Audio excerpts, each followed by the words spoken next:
안녕하세요. 임혜자의 좋은 법, 좋은 정책, 야단법석 인사드립니다. 오늘은 이달의 좋은 법을 소개하는 시간입니다. 뉴스토마토 K정책금융연구소 전문위원들이 뜨거운 논의를 거쳐 선정했는데요. 어떤 법인지 궁금하시죠? 이달의 좋은 법은 맹성규 의원님이 대표 발의한 은퇴자 마을 조성 특별법입니다. 노인 천만 시대, 고령 인구는 급격하게 증가하고 있는데 노인 주거복지시설은 매년 감소하고 있습니다. 장수 시대에 꼭 넘어야 할 4대 리스크가 있는데요. 돈 없이 오래 사는 무전장수, 병들어 오래 사는 유병장수, 일 없이 오래 사는 무업장수, 홀로 외롭게 오래 사는 독거장수입니다. 초고령 사회 진입을 목전에 두고 걱정이 앞서고 있는 대한민국의 현실에서 은퇴자 마을 조성 특별법은 이 시대 꼭 필요한 법이 아닐까요? 국회 국토교통위원장이시죠? 오늘 맹성규 의원님 모시고 귀한 말씀 듣겠습니다. 안녕하세요, 위원장님. 예, 반갑습니다. 반갑습니다. 예. 네.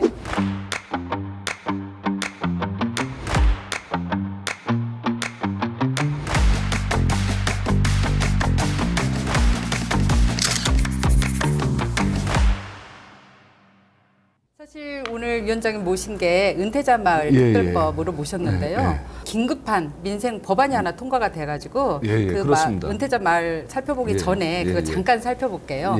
지난 21일인 것 같은데요. 국회의 전체 회의에서 전세 사기 특별법 이렇게 통과됐잖아요.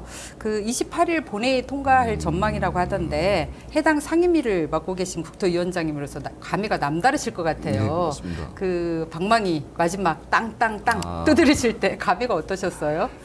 그 전세 사기 특별법은 22대 국회에서 여야가 합의 처리한 쟁점 법안 중에 1호 법안입니다. 22대 국회에 들어서 법안을 단독 처리하고 대통령 제2요구권을 행사하고 법이 자동적으로 폐기되는 그런 악순환이 반복이 됐는데요. 그런 의미에서 민생 법안을 여야가 합의 처리했다는 데는 의미가 있고 이번이 처음이죠. 민생 법안 중에는 그렇죠. 쟁점 있는 민생 법안 중에는 처음입니다. 깜짝 놀랐습니다. 그리고 23년 5월 달에 제정된 전세 사기 특별법에 사각지대가 많아서 피해자들이 구제를 호소를 했었는데 이러한 피해자들의 요구에 응답했다는데도 굉장히 의미가 있었습니다. 특별히 통과된 상임위가 또 위원장이 맡고 계시는 국토위이어서 위원장님의 역할이 굉장히 크신 것 같고요. 또 일명 맹성규 리더십이 빛난 게 아닌가 하는 생각이 듭니다. 감사드리고요. 그 이번 전세 사기 특별법안 그러면 주요 내용을 간단하게 좀 설명해 주시면 좋겠네요. 전세 사기 특별법이 지난 23년 5월에 이제 여야가 합의 처리된 바가 있었는데요. 법을 만들 때 너무 대출 위주, 대출 위주의 법안이다 해서 이게 문제가 많을 것이라는 예상이 있었습니다. 피해자들이 그래서 많이 요구를 많이 했죠. 보완 그래서 저희가 그 법안 제정 당시에 6개월 동안 시행을 하고 부족한 부분이 있으면 보완을 하겠다 해서 이제 그 보완을 했어요. 그래가지고 정부가 기본적으로 이제 그 안을 가지고 온 것이 이제 LH가 우선 매입을 하고 피해자 주택을 우선 매입을 하고 그러면 LH가 매입을 했을 때 감정가액하고 실질적으로 매입한 낙찰가액하고 차익이 생기거든요. 차익이 발생하게 되면 그 차익을 피해자들에게 돌려주는 방식으로 하겠다라고 하는 기본적인 법안을 제안을 했어요. 그래가지고 이제 그거 요번에 여야가 이제 그 내용을 좀 더 심도 있게 논의하는 과정에서 자 그럼 그 낙찰 차익을 이용을 해서 기본적으로 공공임대주택을 10년 동안 무상으로 살게 해주겠다. 그리고 무상으로 10년 동안 살고 피해자가 원하면 유상으로 10년을 더 살게 해주겠다. 그러니까 20년 최장 20년을 살게 해주겠다. 공공주택에서 이제 그게 기본적으로 있고, 근데 어느 부분에 따라서는 낙찰 차익이 생기면 나는 이게 여기 사는 게 아니라 그냥 밖으로 나가고 싶다. 그러면 낙찰 차익을 일시적으로 이제 돌려주는 분이 있고 경우에 따라서는 이건 저희 이제 민주당에서 제안을 해서 받아들여진 건데 공공주택이 아니라 네. 경우에 따라서는 민간주택에 살고 싶은 경우가 있을 거다. 네. 그래서 그러면 민간주택에 살게 할 수 있도록 LH가 민간주택 임대업자하고 계약을 하고 거기에 피해자가 다시 들어가서 살 수 있는 그런 네. 전세 임대라는 안도 포함을 시켰습니다. 그래서 주거 안정에 방점을 두었고요. 네. 물론 그 기존 안에 있었던 피해자가 우선 매수권을 행사해서 그냥 그 집을 사겠다. 네. 그러면 그거는 인정을 하는 거고 네. 그 집에 거주할 수 있는 방안을 아까 말씀드린 3가지 정도의 방안을 마련해서 네. 주거 안정에 방점을 둔 그런 법안이 네네. 되겠습니다. 네. 최대한 전세 사기 피해자들 주거 예, 예. 안정에 그렇습니다. 방점을 둔 예, 예. 내용인 거죠. 대통령도 아니 이런 이제 민생 법안이야말로 예, 예. 이게 상대를 또 굴복시켜서 승리하는 치킨 게임이 아, 아니라 예, 이건 다른 좀 다른 그 거죠. 사슴사냥 게임처럼 서로에게 이득이 되는 예, 그렇습니다. 그런 법안으로 게임을 했으면 좋겠다는 그런 생각에서 그렇고요. 예. 그다음에 이재명 당대표도 이 법안에 각별히 관심이 있다고 들었거든요. 아, 그럼요. 혹시 위원장님께 그 따로 하신 말씀 있으신가요? 예, 저에게 뭐 특별한 말씀을 주시진 않았는데요. 정책위를 통해서 이 법안이 잘 통과됐으면 좋겠다고 여러 번 의견을 좀 주셨고, 그리고 어려운 사람을 도와주고 구제해주는 것이 정치의 본질입니다. 그래서 이재명 대표를 포함을 해서 여러 의원님들께서 네. 이 법안이 꼭 통과되도록 많은 응원하고 성원을 주셨습니다. 네. 본격적으로 은퇴자 마을 특별법 한번 살펴보겠습니다. 저는 아직 은퇴할 나이는 아닌데요. 사실은 저도 연식이 좀 돼서 저랑 친한 분들이 그 제1차 네. 베이비 부머 세대들이거든요. 네, 제1차 베이비 부머 세대가 한 700만 명 정도 네. 되더라고요. 이분들이 거의 은퇴를 하셨어요. 그래서 의원님 그 위원장님 법안에 더 저도 관심을 갖고 꼼꼼히 살펴봤는데요. 아마 이 방송 보시는 분들도 귀를 쫑긋 세우고 관심을 가질 것 같아요. 이 법안 발의 배경을 좀 설명해 주세요. 예, 그 65세 이상 이제 고령자분들이 사회적으로 20%가 넘으면 초고령 사회라고 하는데요. 네. 저희가 25년이 되면 우리도 초고령 사회에 진입을 하게 됩니다. 네. 그런데 이제 그 은퇴를 앞두고 아니면 은퇴를 하신 분들이 내가 은퇴를 해서 어디서 누구하고 무엇을 하며 살아갈까 하는 게 기본적인 의문이거나 아니면 계속 가지고 있는 이제 질문일 텐데요. 그 나이가 들면 가장 그 필요한 것이 건강에 네. 이제 건강 문제하고 또 하나는 이제 정서적인 고립감을 해소하는 거라고 생각합니다. 제가 국토교통부에 근무할 때 2004년에 우리나라 고속철도가 개통이 됐는데 네. 그 개통 당시에 제가 그 이제 고속철도 과장을 하고 있었고요. 네. 그 고속철도 과장을 했을 때 이제 개통은 됐는데 네. 좀 아쉬운 것이 그 주요 역세권을 그때 개발을 시작을 하더라고요. 네. 그러다 보니까 한 10년 뒤에 한 2014년 15년 경이 돼야 네. 역세권에 대한 주요 역세권에 대한 개발을 된 모습이 나타나기 시작을 했어요. 네. 그러니까 제가 인프라를 이제 먼저 깔고 그 다음에 이제 역세권 그렇죠. 개발을 한 네, 거죠. 그렇게 이제 네. 그 순서가 한 10년 정도. 그게 네. 무슨 얘기냐면 한 10년 동안은 그 역세권이 없다는 거죠. 네. 그냥 역만 덜렁 있고. 네. 제가 이제 그 경험을 해서 춘천 속초 고속철도 예타가 통과될 때 네. 저는 강원도에서 이거 역세권 개발 계획을 좀 미리 네. 고민을 하면 개통이 될 때 역세권도 같이 네. 개발되는 모습으로 나올 거다. 그래서 그 역세권 개발 계획의 일환으로 네. 할 수 있는 게 뭐가 있나 검토를 했고 이제 그때 이제 구상을 했던 게 은퇴자. 네. 그 역세권의 은퇴자 도시를 한번 만들어 보는 게 좋겠다. 그럼 위원장님 그게 15년입니다. 배지 달기 전부터 그럼요. 이 그게- 구성을 하신 예, 예. 거잖아요. 그게 2015년. 아, 그래서 1호 법안으로 내셨나 봐요. 2015년인데요. 네. 이제 그렇게 해서 이제 생각을 점점 이제 키워가고 만들어 가게 네. 된 거고, 그래서 이제 국토교통부에 이제 제가 경제부시사를 하고 네. 국토교통부 차관을 갔다가 네. 10개월 만에 이제 국회에 들어오게 네. 됐는데요. 이제 국회에 들어와서도 이제 법안을 계속 고민을 했고 해서 결실을 본 게 21대 국회에 은퇴자 도시법을 만들었는데 그 이제 숙련된 논의가 없이 이제 폐기 처분이 됐어요. 그때 좀 아까웠었거든요. 네, 그래서 이제 22대 때 그래서 다시 이제 위원장님 당선 안 되시면 이 법안 없어지는데 어떻게 하지 걱정했었어요. 예, 다시 이제 힘을 모아서 네. 22대 때는 그 여태까지 이제 경험을 쭉 살려서 국회의원들도 한 17분, 18분으로 네. 포럼을 만들고 네. 은퇴자 도시 건설을 네네. 한 포럼. 그다음에 이제 그리고 공동 발의를 굉장히 예. 그 여당 의원님 전략적으로 한 겁니다. 네, 그러니까요. 왜냐하면 네. 이게 그 여야를 떠나서 네.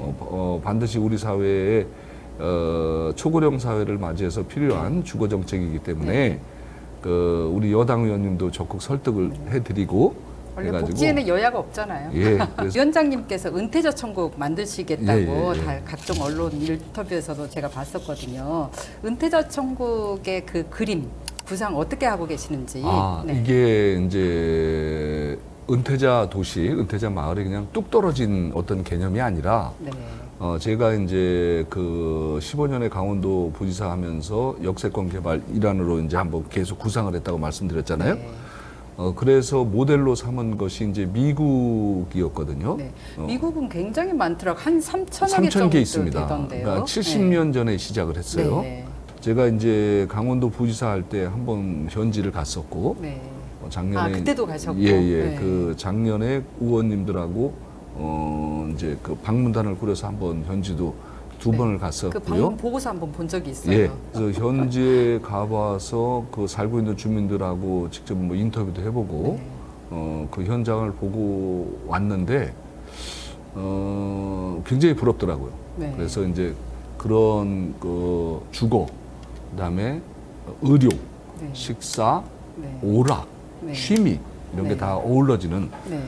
주거 복합 단지를 한번 건설해 보자. 네.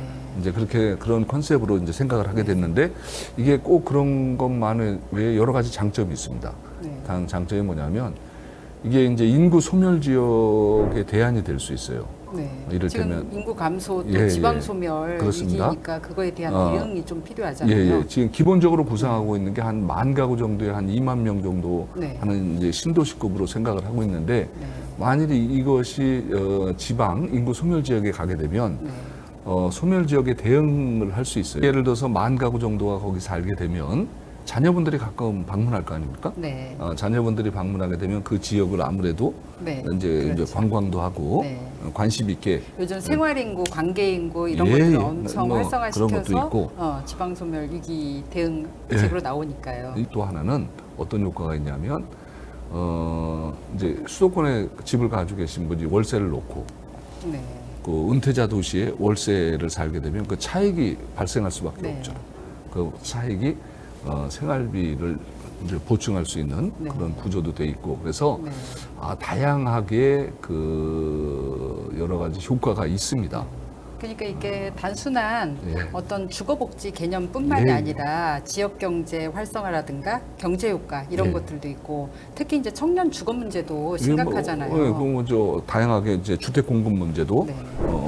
부가적으로 해결할 수 있는 그런 어떤 계기가 되는 거죠. 그리고 이제 이게 잘 만들어지면 이 안에서 적정한 일자리 네. 같이 할 수 있는 일자리가 노인형 맞춤 일자리를 같이 네. 이제 만들어갈 수도 있고 네. 그리고 이분들이 가지고 있는 재능을 네. 경험을 주변 이제 위치하는 자치단체와 공모해서 뭐 이제 재능 기부도 할 수 있는 거고 얼마든지 가능한 네. 겁니다. 굉장히 보람이 있죠. 예, 네. 예. 그래서 이 전체적으로 이제 이런 계획을 가지고 구상을 하고 있고 그런 내용이 이제 법안에 담겨져 네. 있습니다. 혹시 이 은퇴자 마을 관련해서 좀 관심을 갖고 있는 지자체가 있나요? 있습니다. 구체적으로 이제 강원도 제가 이제 강원도에서 근무했다고 아까 말씀드렸고 강원도에 있을 때 이제 저기 전남 뭐 이런 데도 이거 당연하죠. 거의 소멸 위기 도시들이 예. 지방이 너무 많으니까. 자, 이제 제가 이제 법안을 지금 심의 중에 있는데 네. 이번에 이제 그 재정법이기 때문에 공청회를 합니다. 네. 이제 법안 공청회하고 법안 만들어지는 과정에서 아마 각 지자체도 관심을 많이 보일 거고요. 법안이 잘 성안돼서 통과가 되면 네. 거기에 맞도록 이게 제가 판단할 때는 전국에 뭐 한꺼번에 요입당 해가지고 다 할 수는 없을 것 네. 같고 아마 시범적인 성격의 도시를 하나 네. 먼저 출범을 시킬 것 같아요. 네. 그러면 이제 준비하는 지자체 준비 정도에 따라서 그러면 그게 출범이 돼서 잘 안착이 되면 뭐 삽시간에 필요한 지자체로 어느 지역에 확산되지 만들어질지가 않을까 굉장히 싶습니다. 저는 예, 궁금해요. 그거는 좀, 예. 네. 그리고 선시티처럼 환경이나 인프라가 굉장히 중요하잖아요. 이제 그래서 의료 서비스가 제공될 수 있는 그런 지역을 대상으로 네. 말씀드린 것처럼 일정 규모의 이제 도시를 만들어서 하게 되면 건설하게 되면 그 안에서 충분히 뭐 이제 다양한 활동들을 통해서 만들어갈 수 있지 않을까 싶습니다. 제가 그 사회복지 공부할 때 저도 노인 주거복지에 관심이 예, 있어가지고 예, 예. 공부를 했었는데요. 그때 저한테 가장 인상 깊었던 게 그 핀란드 그 헬싱키의 노프킬이라는 네. 그 노인 전용 아파트가 있는데요. 그 이름이 무슨 뜻인가 했더니 그 생애 마지막 전력 질주라는 뜻이더라고요. 그러니까 영어로는 더 파이널 스퍼트 그런 뜻인데 은퇴자 마을법 통과되면 위원장님께서 그 멋진 이름 하나 만드시면 좋을 것 같아요. 적정하고 이름을 알려주시면 그걸 잘 차용하도록 하겠습니다. 그것도 지방소멸위기와 네. 관련해서 이제 초고령화 문제를 대응하기 위한 제도들이 또 있잖아요. 네, 그렇습니다. 현재 지역 활력타운 조성 시범 예. 사업도 있고 또 한편에서는 이제 우리나라 법이 노인복지법도 있고 보건의료 기본법도 있고 지역보건법도 있고 그래서 너무 이 법 과잉 아니냐 아니면 노인복지가 그래도 좀 많이 인프라가 깔려 있는데 또 과잉 아니냐 이런 의견도 일부에서는 또 있거든요. 여기에 대해서는 어떻게 생각하세요? 이제 저희가 이제 초고령화 사회를 맞이해서 저희 사회가 체계적인 노인 주거 정책에 대한 정책이 없습니다. 지금은 일부 부유한 분들은 네. 의료 서비스를 받으면서 이제 뭐 몇백 가구 모여서 이제 살 수 있는 그런 제도도 마련돼 있고 네.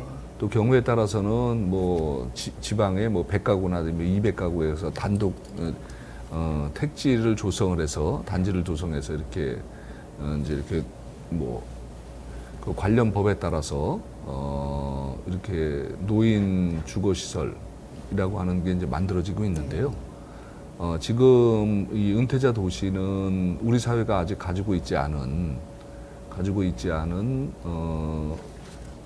노인에 대한 어떤 복지 차원 그리고 노인 주거 차원 뭐 이런 거로 인해서 새롭게 접근하는 것이기 때문에 네. 이걸 일괄해서 해결할 수 있는 그런 제도를 새롭게 만들어야 하고요. 네. 당연히 이제 기존에 있는 여러 가지 제도들은 네. 새롭게 만들어지는 제도하고 같이 녹아들어서 네. 같은 제도로 활용될 수 있다고 생각을 합니다. 네. 이게 뭐 개별적으로 따로 네, 노는 네. 제도가 아니거든요. 네. 그러니까 나중에 이제 제도가 통합해서 만들어지면 네.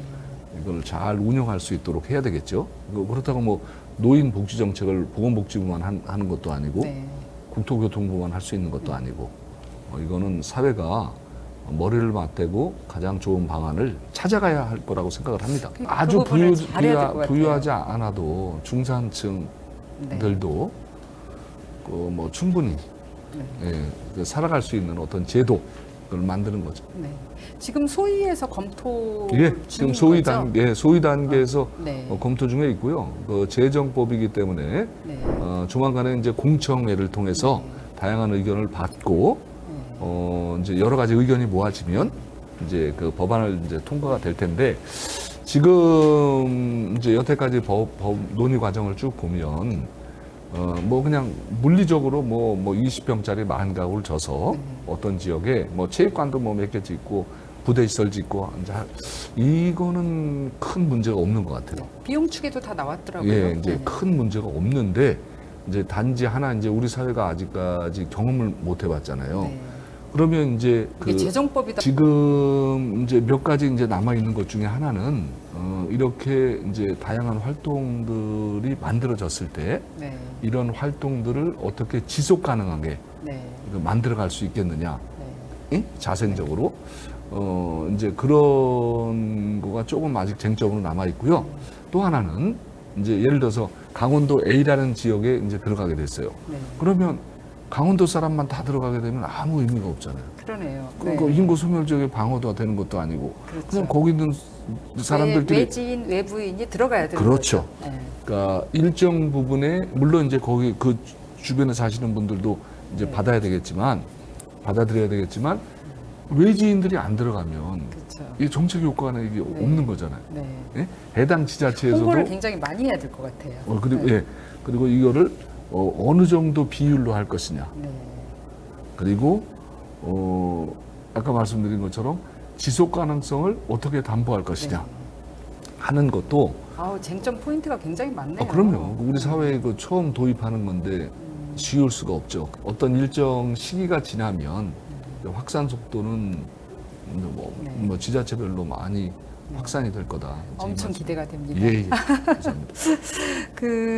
이 방송에서는 사실은 겸손보다는 자랑을 많이 해야 돼요. 네. 자랑질을 많이 해야 돼요. 왜냐하면 성경에서는 오른손이 하는 일을 왼손이 모르게 하라고 그랬는데 정치는 또 반대잖아요. 만방에 알려서 좋은 법이 좋은 정치로 안착되게끔 해야 되기 때문에 그래서 이제 위원장님께서 20대부터 의원 배지를 달고 계셨잖아요. 그러니까 20대, 21대, 이번 22대인데 그동안 통과시킨 법안 중에 그래도 이 법 정도는 굉장히 국민들이 잘 알고 혜택을 좀 봤으면 좋겠다 하는 법 하나만 소개해 주세요. 농해 수위를 할 때 21년도에 네. 우리나라 이제 항만의 안전사고가 사회적으로 좀 큰 이슈가 되는 안전사고가 하나 있었습니다. 네. 그게 뭐냐면 젊은 청년이 항만에서 하역 작업을 하다가 평택항 평택항에서 네. 하역 작업을 하다가 그 기계에 눌려서 사망한 23살 청년이었는데요. 이제 그 부모도 이제 그 아버님도 그 현장에서 같이 일하고 계시는 근로자였는데 그분이 발견할 때까지는 사고가 난 걸 찾지를 못했어요. 그래서 이제 그거를 계기로 해서 제가 항만 하역 과정에서 일어날 수 있는 안전 사고에 대한 그때 특별법으로 항만안전특별법을 제정법으로 제가 대표 발의를 했습니다. 그 당시에 그 항만안전특별법을 제정법으로 제정을 해서 항만 하역하는 과정에서 나올 수 있는 안전사고를 예방을 하고 하는데 어떤 기본이 되는 그런 법을 만든 것이 제가 이제 국회에서 이제 법을 이제 제정을 해서 대표 발의했던 의미 있는 법이라고 그때 생각이 통과는 됩니다. 굉장히 금방 이례적으로 빨리 통과를 이례적으로 시켰던 것 같아요. 여야에서 협조를 해주셔가지고요. 네. 바로 통과가 됐습니다. 자, 또 국민들께서 관심 가져야 될 만한 법안 하나 소개해 주세요. 제가 이제 그 국토위 법안 전에 정치 분야에서 꼭 이제 아쉬운 법안이 또 하나 있는데 설명드려도 될까요? 네네.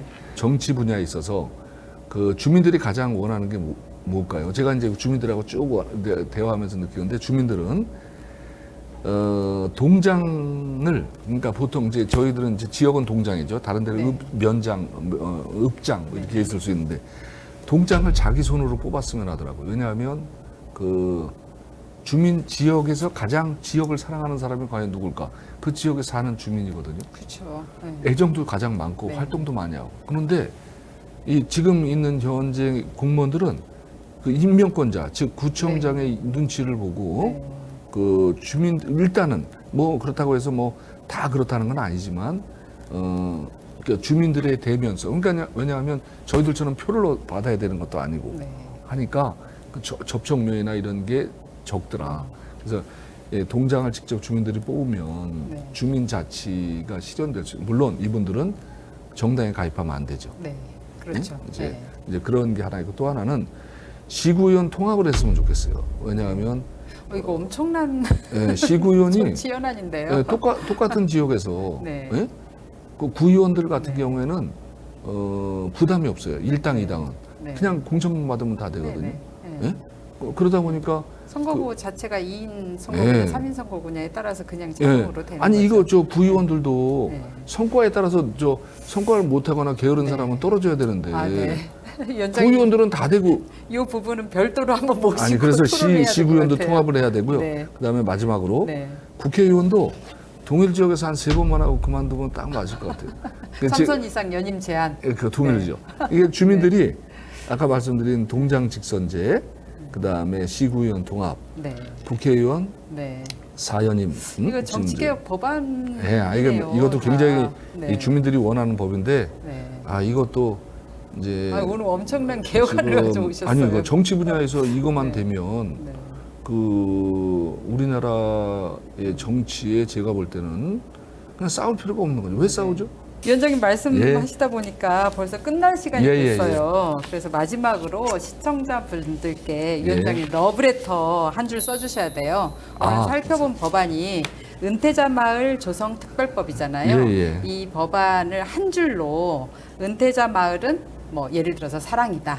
은퇴자 예, 예. 마을은 뭐 예, 준비해 새로운 생애 보금자리다. 땡땡땡이다. 이렇게 좀 써주세요. 예. 네. 은퇴자 그- 마을은 예측 가능한 따뜻한 미래. 예, 네. 은퇴자 마을이 우리 사회에 계획대로 잘 안착된다면 은퇴자 마을, 은퇴자 도시는 예측 가능하고 따뜻한 우리의 미래가 될 것이라고 생각합니다. 이게 제가 시작하면서 이제 정치를 시작하면서 슬로건인데요.